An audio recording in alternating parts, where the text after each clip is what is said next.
안녕하십니까. 실천 사회문제집 경제 10번째 시간 김성태입니다. 이제 요번에 이제 10번째 시간 이제 거의 경제가 끝나가는데, 이제 10번째 시간에서 배울 내용은 경제 성장과 물가와 관련된 내용인데요.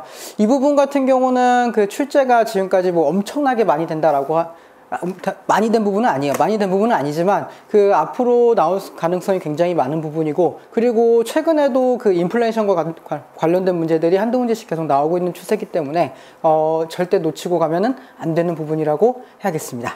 그래서 492페이지입니다. 492페이지부터 한 문제씩 풀어볼게요. 다음 글에서 밑줄 친 부분에 해당하는 내용을 보기에서 모두 고른 것은 되어 있네요. 미국의 경제학자인 누구 교수가, 공공교수네요. 동아시아 경제 기적은 오래가지 못할 것이라고 주장을 했습니다. 비관적으로 보고 있네요. 그 이후로 동아시아 지역의 신흥공업국의 고도 성장은 생산성의 증가에 기이한 것이라기보다는 노동과 자본의 투입에 기인했다. 즉 뭔가 기술의 발전이라든가 혁신 이런 것들이 있었던 게 아니라 더 많은 노동과 더 많은 자본의 투입, 이것으로 인해서 경제가 발전한 것이기 때문에 이거 무한정으로 투입할 수는 없는 거다라고 하는 거죠. 그렇죠? 그렇기 때문에 생산성에 반드시 한계가 올 것이고, 이것이 그 한계에 다다를 것이다. 분명히 이런 이야기를 하고 있네요. 그래서 보시면 되죠. 그렇죠? 노동과 자본 투입을 보시면 돼요. 자동차 공장의 증설, 이거는 자본의 투입이라고 할 수 있겠죠. 그렇죠? 자본의 투입이라고 할 수 있겠죠. 그래서 이거는 맞고요. 기업의 경영 혁신, 이런 게 지금 없다라고 비판을 하고 있는 거죠. 그렇죠? 노동의 투입이나 자본의 투입에 들어가지는 않는 부분이고요. 여성 취업자의 증가, 이거는 뭐의 투입이죠? 노동의 투입에 해당하는 거겠네요. 그렇죠? 그래서 이것도 맞는 이야기가 되겠고요. 공무원의 부정부패 감소, 됐으면 좋겠죠. 그렇죠? 하지만 되지 않고 있다. 그래서 몇 번이죠? 기업과 디귿, 2번 하시면 되겠네요. 간단한 문제지만 그냥 한번 연습 삼아서 한번 풀어보고 갔어요. 바로 밑에 있는 문제 풀어보겠습니다. 2번 문제 볼게요. 요거는 조금 생각을 하셔야 되는 문제입니다. 조금 생각하셔야 되는 문제예요. 다음 표에서 2000년의 실질 경제 성장률은 얼마인가 라고 물어보고 있네요. 그렇죠? 실질 경제 성장률은 뭐하고 뭐를 반영한 거죠? 총 그해 생산된 그 부가가치 총액, 거기다 뭐를 곱한 거예요? 기준연도의 물가를 곱한 것, 이렇게 생각하시면 되겠죠. 그렇죠? 근데 여기서 보시면은 기준연도가 나와 있어요. 기준연도 물가 기준이 100이라고 되어 있죠. 그렇죠? 기준연도 물가 수준이 100이라고 되어 있고요. 이때 당시에 그 국민 총생산은 1200억 원이었다. 이렇게 되어 있네요. 그렇죠? 그리고 나서 이제 2000년도에 부가가치의 증가액입니다. 증가액이죠. 그렇죠? 실제로 증가한 만큼이에요. 얼마만큼 증가했죠? 240억만큼 증가했어요. 그래서 240만큼은 증가했다라고 하는 거죠. 그렇죠? 240만큼은 증가했다라고 하는 거고, 물가 수준은 120이다라고 하는 거예요. 그래서 어떻게 생각하시면 되냐면은 원래 1200에서 1440이 됐어요. 1440이 됐는데, 이 1440이라고 하는 거는 물가 수준이 고려가 안 된 거, 즉 물가 수준을 120에 놓고 했다는 거예요. 그래서 생산물 곱하기, 여기서는 생산물 곱하기 100이 된 거예요. 100이 된 거고요. 여기서는 생산물 곱하기 120이 된 거죠.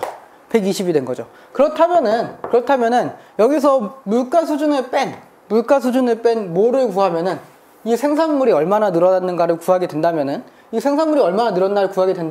이거를 어디다 대입하면 돼요? 여기다 대입하면 되겠죠. 그렇죠? 여기다 대입하면 되겠어요. 그래서 어떻게 계산하시면 되냐?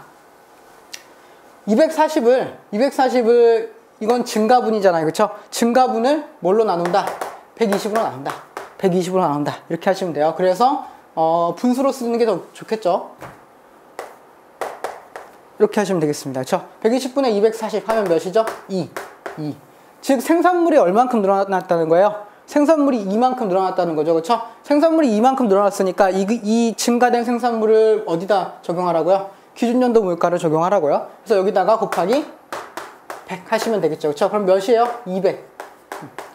200이라는 얘기죠. 그렇죠? 그래서 실질 경제 성장률은 200만큼 증가했을 것이다. 그래서 몇 프로 증가한 거냐? 1200분의 증가분 얼마죠? 증가분 200. 그쵸? 그리고 곱하기 몇 하시면 돼요? 100 하시면 되죠. 100.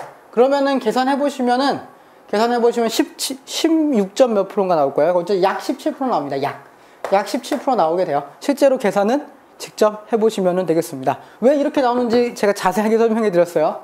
증가분의 그 현재 적용된 물가 수준 이거를 적용해서 이거 실제 얼마만큼 몇 개만큼 생산물이 증가했는가를 구하고 그걸 어디다 적용하라고요? 기준연도 물가 수준을 적용해서 계산을 하시라고요. 그렇죠? 그러면은 그게 그 실질 경제 성장의 증가분이잖아요. 그렇죠? 그래서 이걸로 증가율을 구하시면은 된다. 자세하게 설명을 했으니까 혹시 뭐 이렇게 했는데도 이해가 안 된다 하시면은 질문하시면 되겠죠. 그렇죠? 질문하시면 됩니다. 바로 밑에 문제 풀어볼게요. 이거는 제가 할까 말까 하다가 그 어차피 있는 거 한번 해보고 가자. 그렇죠? 어차피 있는 김에 한번 연습 한번 해보고 가자라고 하는 의미에서 집어넣습니다. 40만 명의 신규 노동자에게 일자리를 마련해 주려고 해요. 그렇죠? 그랬는데 그러기 위해서는 몇 프로의 경제 성장이 필요해요? 4%의 경제 성장이 필요합니다. 그렇죠? 그리고 자본 산출 비율이 몇 프로냐? 4%예요. 4%. 이럴 때 필요한 외자 도입액은 몇입니까? 이렇게 되어 있죠. 그렇죠? 그래서 여기서 이야기하는 거는 이걸 물어보고 있는 거예요. 여기서 국민 총생산이 2천억 달러라고 돼 있고 국내 저축률이 30%라고 돼 있죠. 그렇죠? 요거 구하는 문제입니다. 국내 저축률을 구하는 문제예요. 즉 8% 성장할 때 국내 저축률이 몇 프로가 필요한데 지금 현재 국내 저축률이 30%니까 부족분은 얼마냐? 이걸 구하는 문제예요. 그래서 8% 경제 성장을 위한 그 저축률은 이렇게 구하시면 돼요. 간단합니다. 필요한 경제 성장의 8%의 자본 산출 비율을 곱하시면 돼요. 그러면은 32죠. 그쵸? 32. 그럼 32%의 저축률이 필요하다는 겁니다. 그쵸? 32%의 저축률이 필요한데 지금 현재 저축은 몇 프로밖에 안 하고 있어요? 30%밖에 안 하고 있죠. 그쵸? 그럼 몇 프로가 모자라요? 2% 모자란 거죠. 그쵸? 2% 모자란 부분을 뭘 하시면 된다? 외자 도입을 하면 된다. 그럼 2%라고 하는 거는 어디에 2%죠? 당연히 총생산의 2%죠. 그쵸?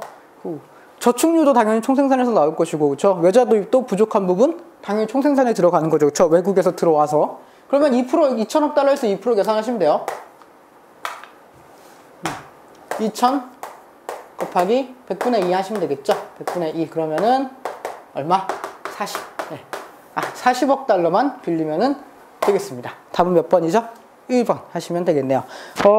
나올지 안 나올지 잘 모르겠어요. 그 출제 빈도가 많지는 않은데 그 문제집에 넣은 김에 한번 해설은 해봤습니다. 네. 다음 넘어갈게요. 4번 문제는 넘어가고요. 5번 문제 보겠습니다. 493페이지예요.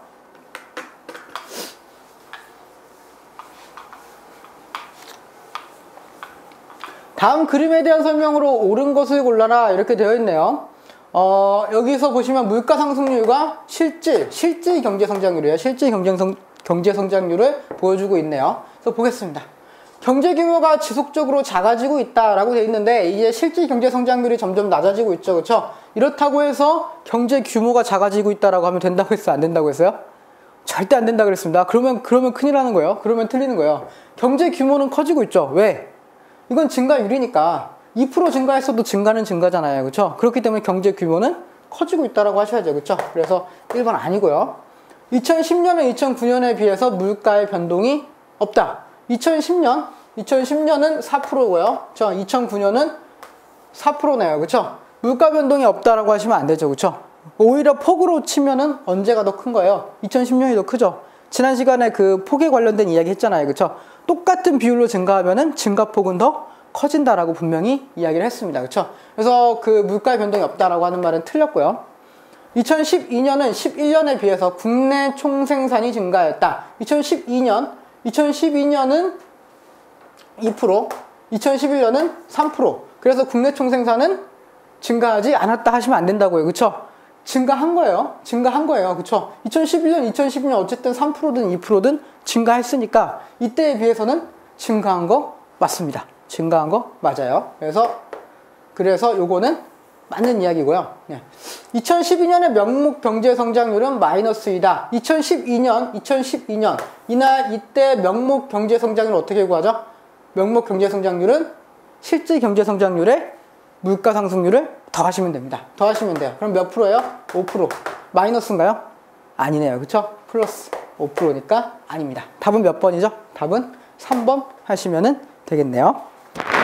넘어가시죠. 넘어가고 이제 물가지수 조금 볼게요. 494페이지입니다. 494페이지 1번 문제부터 볼게요.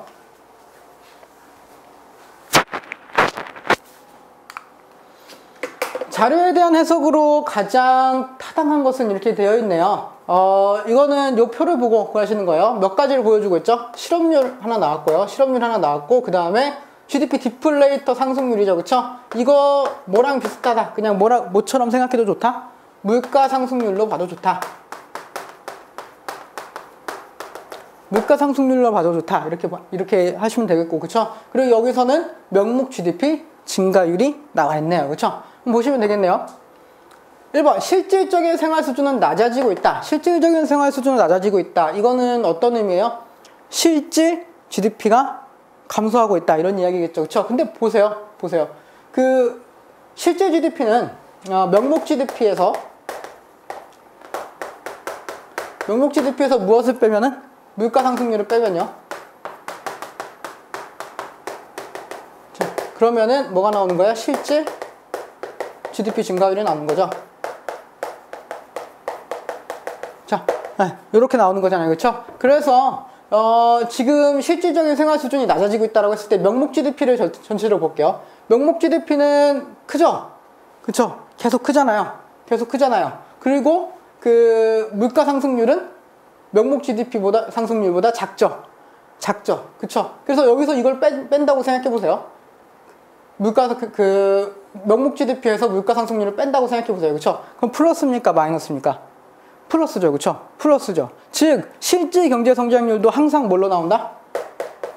지금 현재는 양의 값으로 나온다는 거죠. 이 그래프에서는 계속 양의 값으로 나오기 때문에 실질 GDP도 점점 플러스로 증가하고 있고, 그렇기 때문에 실질적인 생활 수준도 높아지고 있다라고 보시는 게 타당하다라고 하는 거죠. 그쵸? 그래서 그 낮아지고 있다라는 말은 틀렸습니다. 낮아지고 있는 게 아니에요. 증가하고 있다라고 하셔야 되겠죠.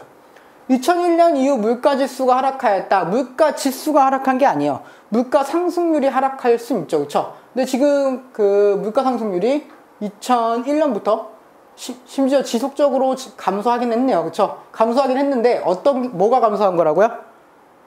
증가율이 감소한 거라고요. 즉 물가 지수 자체는 상승하고 있다. 이렇게 보셔야겠죠. 그렇죠? 그래서 아닙니다. 하락하고 있는 거 아니에요. 상승률이 떨어지는 거지 물가 지수가 떨어지는 게 아닙니다. 볼게요. 2002년의 실질 경제 성장률은 2001년에 비해 높다. 2002년의 실질 경제 성장률 뭐랑 뭐를 비교하시면 돼요? 이것과 이거. 그쵸? 실질 GDP에서 그 물가 상승률을 빼면 돼요. 그쵸? 그래서 요 폭이랑 이 폭이랑 뭐가 더 크냐 이거죠. 그쵸? 어느 쪽이 더 커요? 상식적으로 생각하세요. 그쵸? 뭐는 낮아졌어요?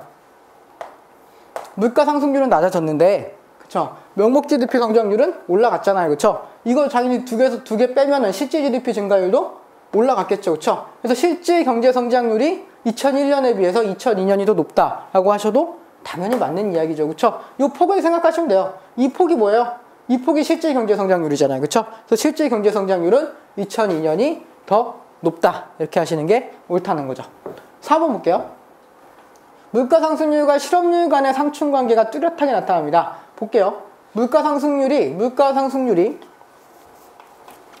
오르락내리락 하죠. 한번 올라갔다가 내려왔어요. 그쵸? 그리고 나서 실업률은 꾸준히 내려오다가 한번 올라갔네요. 그쵸? 전혀 관계가 없는데요. 그쵸? 뚜렷하지 않고요. 2001년과 2003년은 국내 총생산 규모가 전년도에 비해서 줄어들었다. 2001년과 2003년 국내 총생산 규모 전년도에 비해서 줄어들었다라고 할 수 없다라고 계속 얘기했죠. 그쵸? 왜? 실질 GDP 성장률이 계속 양의 값을 갖고 있으니까 국내 총생산의 규모는 계속 올라가고 있다. 이렇게 하시는 게 맞습니다. 그래서 틀린 내용이 되겠네요. 답은 몇 번이죠? 답은 3번 하시면 되겠네요. 그래서 계속 이런 문제가 나와요. 그러니까 그 성장률이냐 실제 규모가 어떻게 되는 건가, 이 차이입니다. 성장률이 마이너스가 되지 않는다면은 경제 규모는 계속 커진다라고 보시는 게 맞겠죠. 그렇죠? 네. 넘어가겠습니다. 2번 문제 볼게요. 바로 밑에 있는 문제입니다.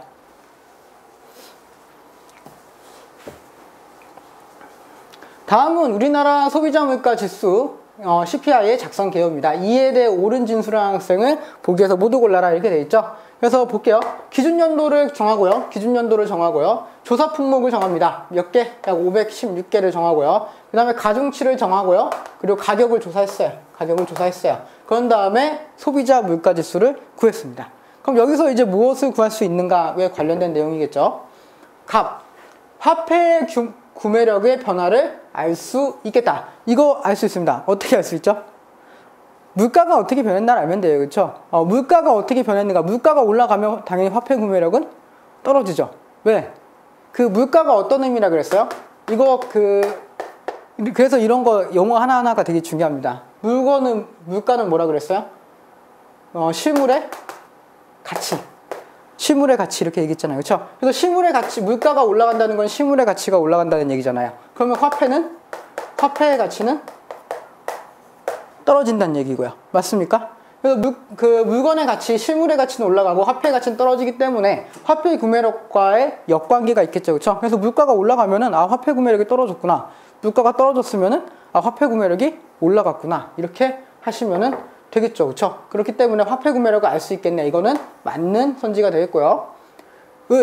전수조사를 통해서 자료를 수집하겠다. 상식적으로 보세요. 상식적으로.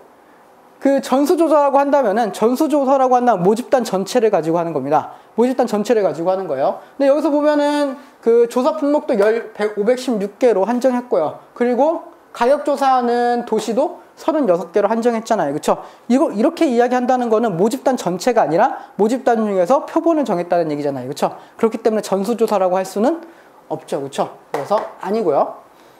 이거는 그냥 암기하시는 게 더 좋을 수도 있어요. CPI는 집계된 자료를 가공한 경제정보다. 이건 맞습니다. 맞아요. 집계된 자료를 가지고요. 무엇을 적용해서 가공한 거예요? 기준연도요. 기준연도 물가를 적용해서 가공한 지수이기 때문에 그렇기 때문에 집계된 자료, 수집한 자료를 가공했다. 맞는 이야기가 되겠습니다. 맞는 이야기고요. 조사 품목들이 물가지수에서 동일한 영향을 끼치고 있겠군 이라고 하고 있네요. 그쵸? 이거 알 수 없죠. 그쵸? 이거 알 수 없잖아요. 그쵸? 각 조사 품목마다 얼마나 여기다 반영됐는지 뭐 이런 것들이 그에 대한 지수가 나와 있어야 되는데 여기서는 정확히 알 수 없죠. 그렇죠? 정확하게 알 수 없다라고 하시는 게 옳습니다. 그래서 답은 값과 평 하시면 되겠죠. 답은 1번입니다. 1번 하시면 되겠네요. 다음 문제 보겠습니다. 다음 바로 오른쪽에 있는 문제요. 495페이지의 3번 문제입니다. 은근히 수능에 이런 문제들이 좀 나왔어요. 근데 수능에 나왔다고 한다면은 어디에도 나올 수 있다. 우리 시험에도 나올 수 있다. 공무원 시험에도 나올 수 있다. 이렇게 이야기했었죠. 볼게요. 다음 웹페이지에 밑줄 진학문을 클릭하면은 해당 통계가 나온대요. 이 통계를 이용해서 수행할 수 있는 활동을 보기 위해서 모두 고른 것은 이렇게 돼 있네요. 그쵸? 볼게요. 여기서 소비자 물가지수와 생산자 물가지수가 나와 있죠. 그쵸? 그럼 물가지수 알고 있네. 네.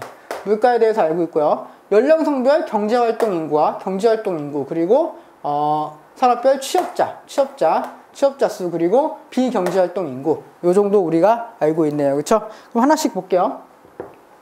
1990년에 실업률 계산할 수 있죠. 계산할 수 있죠. 어떻게 계산하면 돼요? 실업자 수를 계산하면 돼요. 그쵸? 실업자 수를 계산하면 돼요. 실업자 수 어떻게 갖고 갑니까? 경제활동 인구에서 경제활동 인구요. 네. 경제활동 인구에서 뭘 빼면 돼요? 취업자 빼면 되죠. 그쵸? 네. 취업자를 빼면은 뭐가 나오는 거야? 실업자 수가 나오잖아요. 그쵸? 네. 실업자 수가 나오니까 경제활동 인구분의 실업자 수. 이렇게 하면은 실업률을 계산할 수 있죠. 계산할 수 있습니다. 1990년대의 필립스 곡선. 필립스 곡선은 무엇과 무엇의 관계입니까? 기억하고 계시나요? 필립스 곡선은 물가와 실업률의 관계예요. 결론부터 얘기하면 물가와 실업률 간의 역관계. 물가를 잡으려면은 실업률을 포기해야 되고, 그쵸? 실업률을 잡으려면은 물가를 포기해야 되고, 그쵸? 요래 얘기잖아요, 요 얘기. 그렇기 때문에 이 필립스 곡선, 여기 보면은 실업률 아까 구할 수 있다 그랬죠, 그쵸? 그리고 뭘 알고 있어요? 물가를 알고 있죠, 그쵸? 그러니까 당연히 필립스 곡선 구할 수 있죠, 그쵸? 그리고 이거 연도 보셔야 됩니다. 90년도. 여기 다 90년도 포함돼요. 여기 자료에. 네. 계속 보겠습니다. 1990년대 실질 임금 상승률 구하기. 실질 임금 상승률을 구할 수 있나요? 실질 임금 상승률은 여기서는 구할 수 없죠. 그렇죠? 실질 임금 상승률을 구할 수 있는 지표가 전혀 없잖아요. 임금과 관련된 지표 자체가 없죠. 그렇죠? 자체가 없죠. 그렇기 때문에 실질 임금 상승률 구할 수 없죠. 이건 알 수 없죠. 그죠? 네. 1990년과 2005년에 여성 경제활동 참가율을 비교하기. 이거는 가능합니다. 경제활동 인구 중에서 여성 경제활동 인구를 찾으면 되잖아요. 그쵸? 그래서 경제활동 인구에 보면은 무슨 별로도 나와 있어요? 성별로도 나와 있죠. 그쵸? 성별로 나와 있으니까 여성 경제활동 인구를 찾아서, 그쵸? 전체 경제활동 인구 분의 여성 경제활동 인구 하시면은 되겠죠. 그쵸? 그래서 리을도 구할 수 있습니다. 답은 기억과 니은과 리을 하시면 되겠네요. 답은 4번입니다. 4번. 바로 넘어갈게요. 저 넘어가서 4번 넘어가시고요. 1번 넘어가시고 496쪽에 2번부터 보겠습니다. 496페이지 2번이에요. 인플레이션과 관련된 내용인데 인플레이션과 스태그플레이션 문제는 심심찮게 나왔었습니다. 심심찮게 나왔어요. 한 3번? 2번인가 3번 정도 나왔을 거예요. 그래서 인플레이션과 관련된 문제, 인플레이션과 스태그플레이션 관련된 문제는 조금 집중해서 보시는 게 좋아요. 보겠습니다. 급격한 인플레이션의 진행 시 알맞은 현상을 골라라 이렇게 되어 있죠. 인플레이션이 막 진행됩니다. 그렇죠? 그럼 물가가 올라가고 있다는 거죠. 그렇죠? 우리의 물가가 올라가고 있다는 거예요. 그럼 수출은 어떻게 되죠? 우리 물건이 비싸졌잖아요. 그렇죠? 우리 물건이 비싸졌으면 당연히 그걸 해외에 팔 때 가격 경쟁력이 어떻게 돼요? 떨어지게 되겠죠. 그렇죠? 그래서 수출은 증가가 아니라 감소하게 되겠고요. 화폐 구매력의 하락. 화폐 구매력이 하락하는 거 맞죠? 그쵸? 그래서 화폐 소지자가 유리하다. 이거 뭐예요? 그쵸? 말이 안 되죠. 그쵸? 화폐 구매력이 하락하는데 왜 화폐 구매자가 유리합니까? 그쵸? 당연히 틀린 얘기고요. 실질 소득이 증가하면 고정소득자에게 유리하다. 아니죠. 실질 소득은 오히려 감소할 수 있습니다. 왜? 내가 버는 돈은 한정돼 있는데, 그쵸? 물가는 계속 올라가고 있잖아요. 그쵸? 그래서 똑같은 돈을 받아도 물건 하나 사기가 힘들다라고 하는 거죠. 그쵸? 그렇기 때문에 실질 소득이 증가하는 것도 아니고요. 그쵸? 고정소득자, 즉 월급, 봉급자에게는 유리한 게 아니라 불리하게 되겠죠. 그쵸? 그래서 아니고요. 4번, 투자보다는 투기를 조장해서 경제 성장을 저해한다. 맞죠? 그쵸? 투자보다는 투기를 조장합니다. 왜? 투자에 대한 이윤보다 뭔가 투기를 해서 그 물건값이 올라가는 차익, 그런 것이 훨씬 더 이득이 된다는 거예요. 그래서 대표적인 투기 뭐죠? 부동산 이런 거잖아요. 부동산. 그쵸? 그래서 투기를 조장해서 경제성장을 저해한다. 맞는 이야기가 되겠습니다. 답은 4번 하시면 되겠네요. 바로 오른쪽 페이지에 3번 문제 풀어보겠습니다.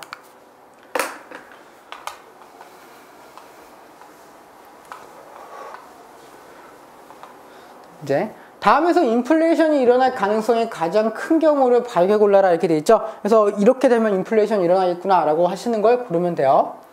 외환시장에서 환율이 크게 하락합니다. 환율이 크게 하락했어요. 그렇죠? 환율이 크게 하락하면은 수출하고 수입 어떻게 되죠? 수입은 증가하죠. 그렇죠? 수입은 증가해요. 증가하고 수출은 감소하고요. 그렇죠? 네. 수출은 감소하고 이런 현상이 일어나지 않겠습니까? 그렇죠? 그럼 수입은 늘고 수출이 감소했다라고 하는 거는 국제 수지가 적자다, 흑자다. 당연히 적자죠. 네. 국제수지에 적자가 일어나게 되겠죠. 저 수입이 증가하니까 수입이 증가하고 수출은 감소하게 되니까 우리가 사는 게 더 많다는 얘기잖아요. 당연히 적자가 나죠. 그렇죠? 적자가 나면 당연히 외환은 우리가 보유하고 있는 외환은 당연히 감소하게 되겠고요. 외화가 감소하게 되면은 화폐가 줄어든다는 얘기겠죠. 그렇죠? 그래서 시중에 돌아다니는 화폐도 감소하게 되겠죠. 그렇죠? 그래서 화폐가 줄어들면 당연히 화폐의 가치가 늘어나게 되고 물가는 어떻게 되는 거예요? 물가는 떨어지게 되죠. 그렇죠? 물가는 떨어지게 되는 거다. 이렇게 생각하시면 되겠네요. 네. 그래서 이거 아니죠. 저 기억은 아니에요. 물가는 떨어지게 돼요. 니은, 노동조합의 요구로 임금이 전반적으로 크게 상승합니다. 임금이 상승했으니까 뭐도 상승했다는 얘기예요? 그 생산에 필요한 비용이, 생산 비용이 더 늘어났다는 얘기죠. 그렇죠? 그렇기 때문에 이거는 그 인플레이션을 유발할 수 있죠. 유발할 수 있고요.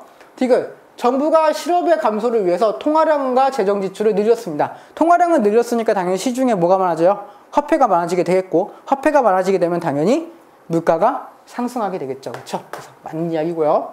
무더운 날씨로 인해서 에어컨에 대한 수요가 증가할 경우 무엇의 가격은 올라갈까요? 에어컨의 값은 올라가죠. 그렇죠? 에어컨의 값은 올라가죠. 그렇죠? 근데 에어컨이 우리나라 경제 모든 거를 담당하고 있습니까? 그건 아니잖아요. 그렇죠? 에어컨은 일시적인 거고 단일 품목이에요.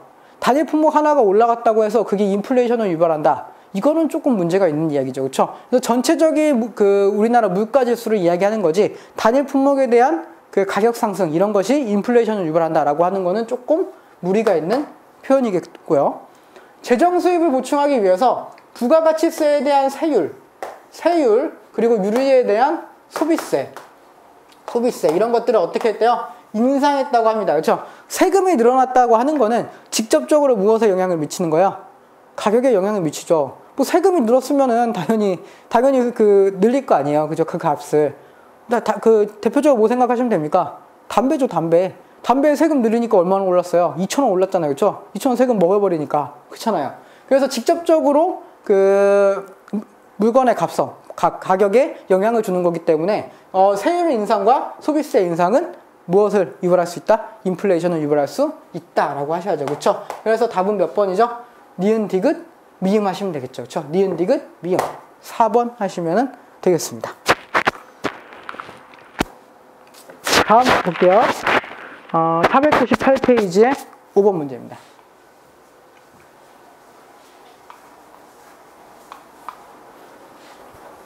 다음 자료와 관련된 내용으로 맞는 것을 보기에서 골라라 이렇게 되어 있죠. 하나씩 차근차근 보시면 돼요. 소비자 물가가 실선이고요. 생산자 물가가 정선으로 되어 있습니다. 하나씩 볼게요. 1996년 이후에 생산자 물가 지수의 급격한 상승. 어디죠? 96년? 여기죠. 그쵸? 여기에 생산자 물가가 급격히 상승. 여기죠. 그쵸? 이 부분이에요. 이때 외환위기에서 비롯된 것이다. 이거 맞는 이야기입니다. 맞는 이야기예요. 이거 맞는 이야기고요. 그러면은 또 급상승한 때가 있죠. 그쵸? 언제하고 언제요? 이때 두 번 있죠. 그쵸? 여기하고 여기 있잖아요. 여기하고 여기. 그쵸? 그럼 이 시기는 이유가 뭘까요? 원인이 뭘까요? 오일 파동입니다. 오일 파동. 석유 파동. 오일 쇼크. 기억하시죠? 그쵸? 오일 쇼크 얘기하는 거예요. 석유 파동. 그래서 여기는 외환위기 맞고요. 외환위기 그리고 석유 파동 맞습니다. 위 자료를 미루어서 우리나라의 인플레이션은 주로 국내적인 요인에 의해서 발생한 것이다. 아니죠. 여기 석유 파동, 여기는 외환위기. 석유 파동 우리나라에서 왜 일어나요? 그쵸? 우리나라 안내 문제가 아니라 외부의 문제였죠. 그쵸? 외환위기도 내부의 문제라기보단 외부에서 들어온 문제다. 이게 맞겠죠. 그쵸? 그래서 이건 아니고요. 1970년대 다른 시기에 비해서 금융자산을 가진 사람들이 실물자산을 가진 사람보다 불리했을 것이다. 이 시기죠. 그쵸? 여기부터 72년부터 대충 보면 되겠죠. 72년부터 78년 요 정도까지. 요 사이에서 보면은 몇 번이나 상승했어요. 물가가? 두 번이나 크게 상승했죠. 그쵸? 두 번이나 크게 상승했고 그렇기 때문에 전체적으로 물가 수준이 높았고요. 물가 수준이 높은 상태에서 인플레이션이 발생한 상태에서는 화폐 보유자가 불리하겠죠. 그쵸? 그래서 금융자산을 가진 사람들이 실물자산 가진 사람보다 불리해졌을 것이다. 맞는 표현이 되겠네요. 그쵸? 리을 조사기간의 물가 변동 양상을 알기 위해서 소비자 물가지수와 생산자 물가지수 중 어느 것을 살펴봐도 무방할 것이다. 보시죠. 생산자 물가와 소비자 물가 보시면은 대체로 일치하고 있다라고 하는 거 보이십니까? 그렇죠? 생산자 물가가 올라가면 소비자 물가도 올라가고 생산자 물가가 떨어지면은 소비자 물가도 떨어지고 있어요. 그렇죠? 그렇기 때문에 조사기간 물가 변동 양상을 알기 위해서는 둘 중 어느 것을 봐도 크게 무리는 없겠죠. 그렇죠? 그래서 답은 몇 번이죠? 기억, 디귿, 리을 하시면은 되겠습니다. 답은 4번이 되겠네요. 6번, 7번 과감하게 넘어갑시다. 과감하게 넘어가고요. 어려운 문제 아니니까요. 넘어가고요. 8번부터 다시 볼게요. 500페이지 8번입니다. 드디어 500페이지의 고지를 밟았어요. 네, 얼마 남지 않았습니다. 이 두꺼운 책 언제 다 할 거야 막 이런 생각 하셨죠. 그쵸? 네, 금방 합니다. 네. 알겠습니다. 기사를 읽고 옳게 추론한 내용을 보기에서 모두 고른 것은 이 문제는 수능에 나왔었던 문제예요. 수능에 나왔었던 문제 몇 년도죠? 2005년도 수능에 나왔던 문제인데 이게 무지막지하게 많이 틀렸죠. 다들 무지막지하게 많이 틀렸어요. 보겠습니다. 한번 읽어볼게요. 저금리 시대 상당 기간이 지속될 듯 이렇게 되어 있죠. 여기서 포인트를 이미 잡고 가셨어야 되는데 안타깝게도 여기 저금리라고 되어 있죠. 그렇죠? 저금리라고 되어 있어요. 금년 8월 중 은행의 신규 정기 예금 평균 금리는 연 3.66%고요. 사상 최저 수준이래요. 사상 최저 수준. 그래서 뭐 이 금리로 1억 원을 1년간 은행에 맡겼을 때 이자 소득세 제외하고 실제로 받는 이자는 뭐 얼마다. 뭐 이런 거 다 필요 없어요. 그쵸? 그리고 어쨌든 여기서 그 평균 금리가 연 3.66이다 라고 하는 거. 이게 첫 번째고요. 두 번째. 8월에 소비자 물가 상승률이 몇이다? 4.8%다. 즉, 금리보다 무엇이 더 높다? 물가 상승률이 더 높다. 소비자 물가 상승률이 더 높다. 그래서 1년간 계속된다면은 1억 원을 예금해서 1년 후에 뭐 480만 원 이자가 붙어야 현재 가치가 유지되는데 그러지 못하고 있다. 그러지 못하고 있다. 그래서 실질 금리는 뭐다? 실질 금리는 마이너스 1.74%다. 즉 실질 금리가 마이너스가 되고 있다. 여기서 말하고 하고 있는 거는 저금리입니다. 저금리. 네. 저금리 상황에서 물가가 물가 수준보다 금리가 낮다라고 하는 거죠. 그렇죠? 네. 이런 상황이에요. 그러면은 여기서 이렇게 생각하셔서 많이 틀린 겁니다. 어떻게 생각하셔서 많이 틀렸냐면은 요 물가가 높으니까 물가를 낮춰서 우리 경제를 조금 침체시켜서 물가를 낮춰서 이 문제를 해결해야 되는 게 맞다. 즉 이 시기는 경제 호황이다. 이렇게 하셔서 틀린 거죠. 이렇게 해서 푸셨을 때 굉장히 많이 틀린 겁니다. 하지만 여기서 포인트는 뭐예요? 저금리예요. 저금리.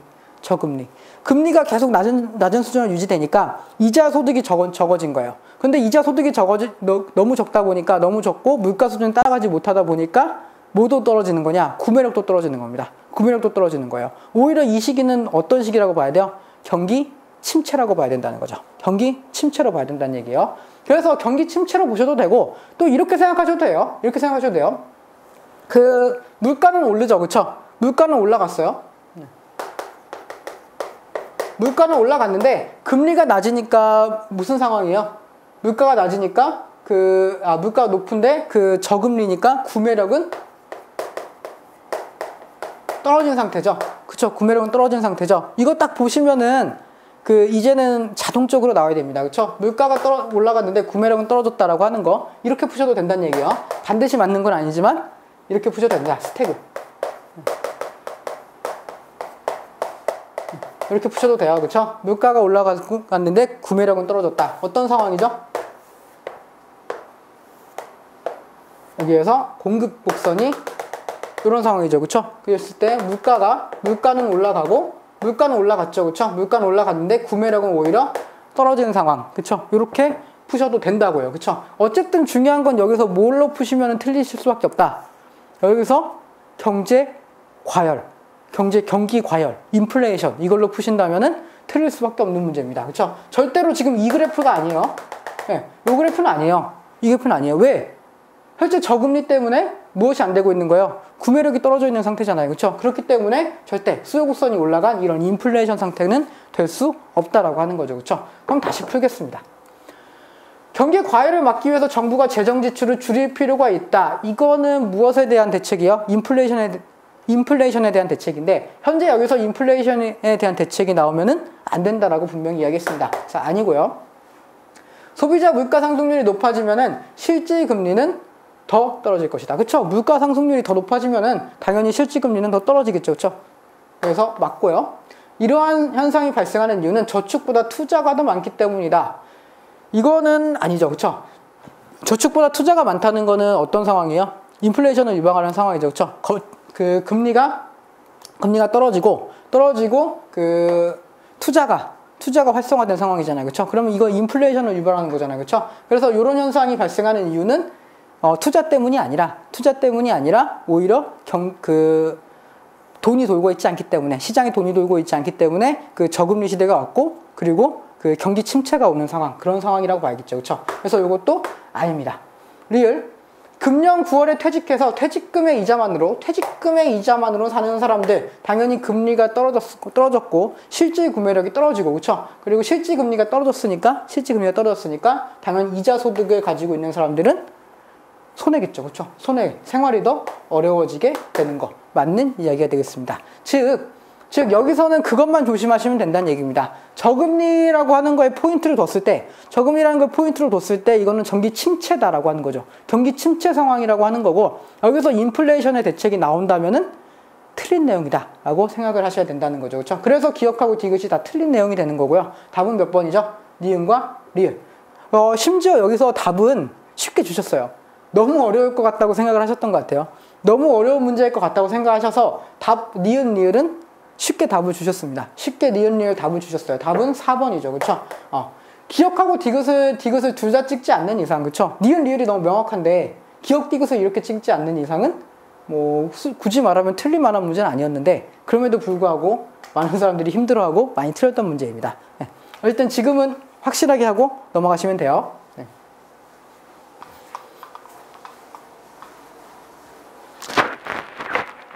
다음 넘어가겠습니다. 9번 문제 볼게요. 바로 아래에 있는 문제입니다. 500페이지 9번이에요. 다음은 1980년부터 1992년까지 각 나라의 생산성 증가율과 실질 임금 상승률에 관한 자료래요. 이것을 통해서 해석이나 추론할 수 없는 것을 보기 위해서 모두 고른 것은 이렇게 되어 있네요. 보겠습니다. 뭐 한국부터 아르헨티나까지 생산성 증가율과 실질 임금 상승률을 비교하고 있네요. 볼게요.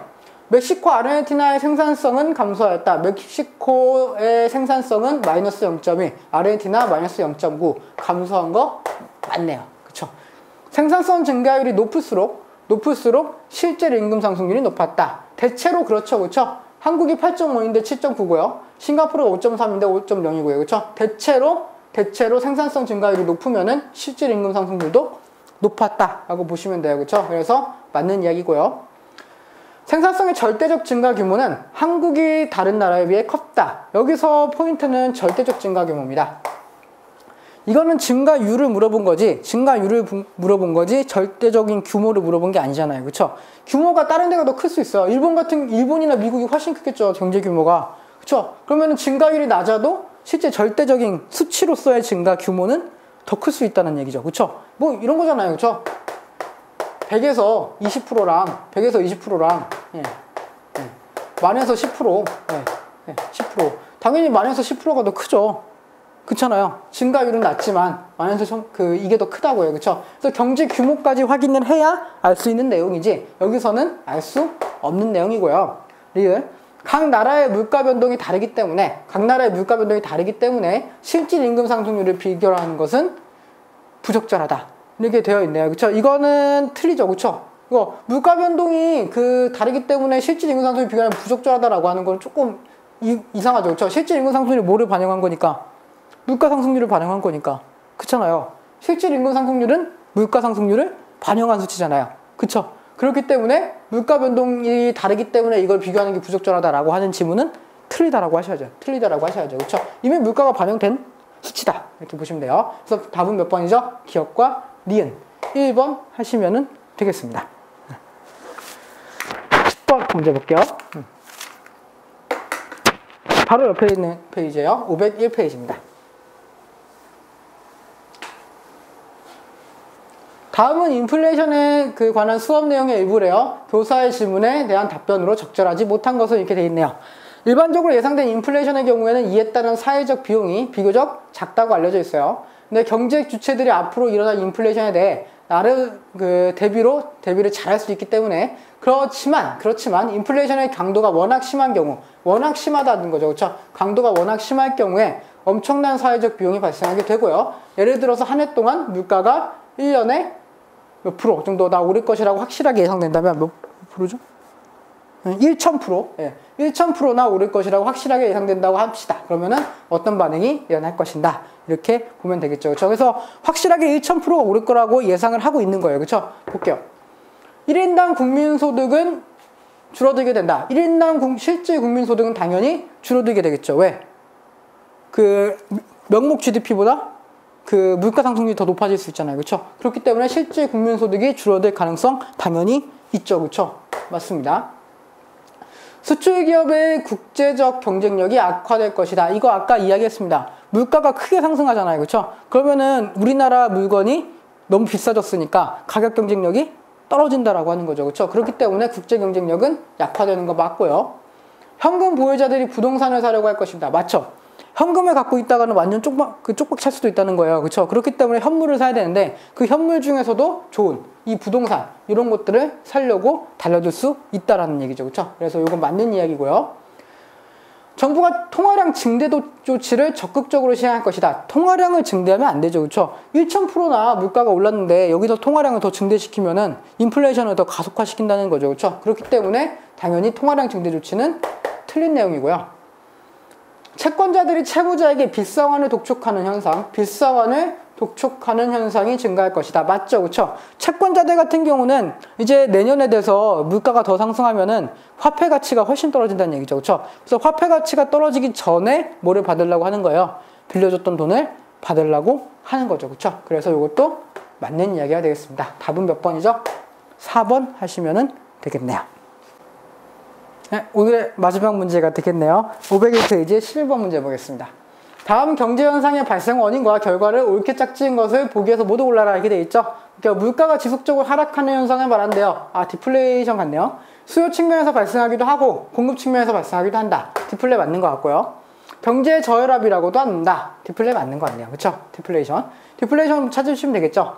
그래서 하나씩 보겠습니다. 원인하고 결과 하나씩 볼게요. 원인, 생산성이 향상됩니다. 생산성이 향상되면은 그래프로 왔을 때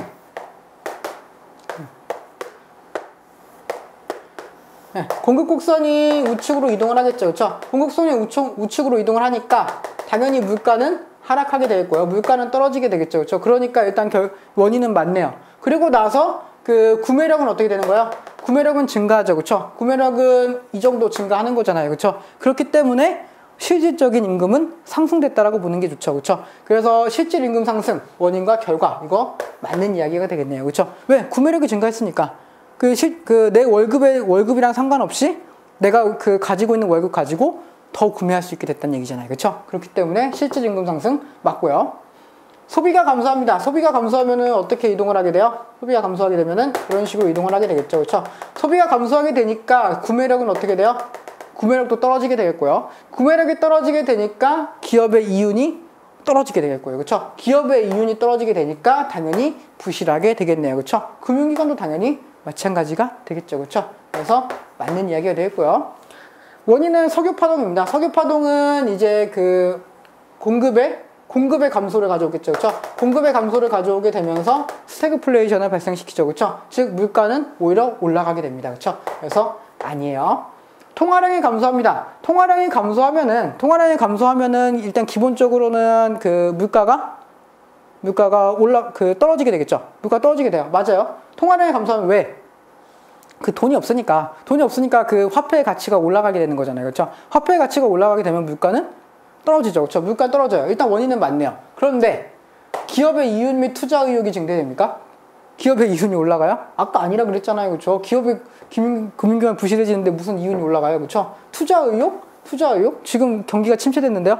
경기가 침체됐는데 무슨 투자 의욕이 증가돼요? 그렇죠? 말이 안 되죠. 그렇죠? 그래서 결과가 틀렸고요. 결과가 틀렸다고 보셔야 되고요.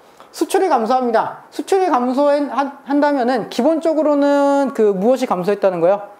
수요가 감소했다. 혹은 공급이 감소했다죠. 그렇죠? 공급이 감소했다죠. 근데 수출이 감소했다라고 하는 거는 공급이 잘 안 되고 있다라고 하는 의미가 더 좋겠죠. 그렇죠? 그래서 공급이 감소인데 공급의 감소면은 물가의 상승을 가져온다라고 이야기를 했고요. 부채의 실질 가치는 감소했다라고 보시는 것도 이거는 맞는 말이죠. 그렇죠? 하지만 이거는 역관계라고 하는 거죠. 그렇죠? 이거는 디플레이션이 아니라 스태그플레이션에 대한 원인과 결과니까 틀렸다라고 하시는 게 맞겠죠. 답은 몇 번이죠? 기업과 니은 1번 하시면 되겠습니다.